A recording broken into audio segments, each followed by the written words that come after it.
എന്റെ കൈ നീളും ഡബറാ കണ്ടാ. വീട്ടിൽ നിന്ന് ഇറങ്ങിയപ്പോ തന്നെ അമ്മയുടെ നല്ല രീതിക്ക് ചീത്ത കിട്ടും. അമ്മ പറയണത് ഇത്ര ദൂരം നീ മലയ്ക്കൊക്കെ പോയി വന്നിട്ട് എങ്ങടാ ഇപ്പൊ അയ്യപ്പന്റെ അടുത്ത് പോയിട്ട് വയ്യായൊന്നും ഇല്ലാണ്ട് എത്തിയത് നമ്മുടെ വല്ല പിന്നാണ്.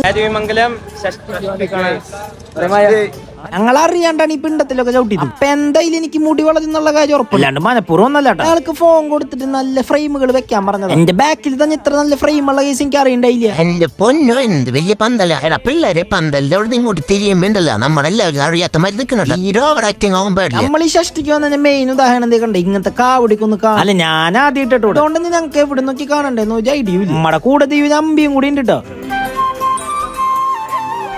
അതിന്റെ ഇടയിൽ പോലീസുകാർ ആൾക്കാരൊക്കെ അങ്ങോട്ട് ഓടും. നമ്മള് മലയാളില് നമ്മൾ ഓടുന്ന എന്താ സംഭവം ഒന്നും മനസ്സിലായില്ലെങ്കിലും ആൾക്കാരൊക്കെ കൂടി നിൽക്കും. ഇടിയാന്ന് പ്രതീക്ഷിച്ച ഞങ്ങൾ ശരിക്കും ചമ്മിയിലിപ്പോ. അപ്പോഴാണ് മുന്നിൽ ആന നിൽക്കണ സംഭവം നമ്മൾ മനസ്സിലാക്കി. നേരെ നമ്മൾ അങ്ങോട്ട് നടന്നു ചെന്ന് കയറിയത് ആനയുടെ മൂട്ടിക്കാണെങ്കിൽ ഇങ്ങനെ വാലാട്ടി നിൽക്കണ കണ്ടാ മതിയാ. മുന്നിലേക്ക് അങ്ങോട്ട് വിശാലായിട്ട് കണ്ടു. ഈ ആന എന്നെ തന്നെ നോക്കി എന്റെ അടുത്തേക്ക് വേണ്ടല്ലോ. പിന്നെ കുറച്ചു നേരം ആനകളെ മാത്രമല്ല നല്ല വൈബിൽ അങ്ങോട്ട് പഞ്ചവാദ്യം കിട്ടും. അല്ലെങ്കിൽ ഒരു പ്രത്യേക വൈബ് തന്നെയാണിത്. അപ്പുറത്ത് പിന്നെ ബാൻഡ് സെറ്റിന്റെ തരം കായപ്പോ നമ്മൾ അങ്ങോട്ട് ഡാൻസ് കളിക്കണ്ട മസിൽ പിടിച്ചിരിക്കുന്നു പറഞ്ഞ ആളും ഡാൻസ് ഞാൻ ആദ്യമായിട്ടാണ് രവിമംഗലം ഷഷ്ടിക്കുക. ഈ സ്ഥലത്തിന്റെ പേര് കിട്ടിന് ആദ്യം വരെ അമ്പലക്കാവടി. അത് നമ്മുടെ രവിമംഗലം കണ്ടേണ്ട കാവടി. ആനകൾ അങ്ങോട്ട് പോയി ഇപ്പൊ താറ്റി കൊടുത്ത് വിട്ടു. പൂക്കാവടിക്ക് കണ്ട് ആസ്വദിച്ചിരിക്കണ നേരത്താണ് ഇങ്ങനെ ഒരു പണി കിട്ടിയത്. ആളാദ്യം പറഞ്ഞത് വല്ല പിള്ളേര് ഐസ്ക്രീം ആക്കി തോന്നാണ്. പിന്നെയാണ് മനസ്സിലായത് ആലിന്റെ മോളിൽ നിന്ന് കിട്ടിയ പണിയാണ്. അത് ഞങ്ങളെ മാനസികമായി തകർത്തു. ഞങ്ങളെല്ലാവനെ ആളീ കണ്ണാടിക്ക് തുടച്ചെടുത്ത് നമുക്ക് തന്നു. ഞാനിത് വെച്ചപ്പോ ചേട്ടൻ പറയണേ അറച്ച് ഷാജുഖാൻ. ഇതൊക്കെ കേട്ട് ചേരി വന്നിക്കണു. ചേട്ടൻ സത്യം പറഞ്ഞത് എനിക്ക് ഭയങ്കര വിഷമമായിട്ട്. അല്ല നമ്മൾ വിഷയത്തിൽ നിന്ന് മാറി ഒരു പേപ്പർ കഷ്ണം പോലും കിട്ടാൻ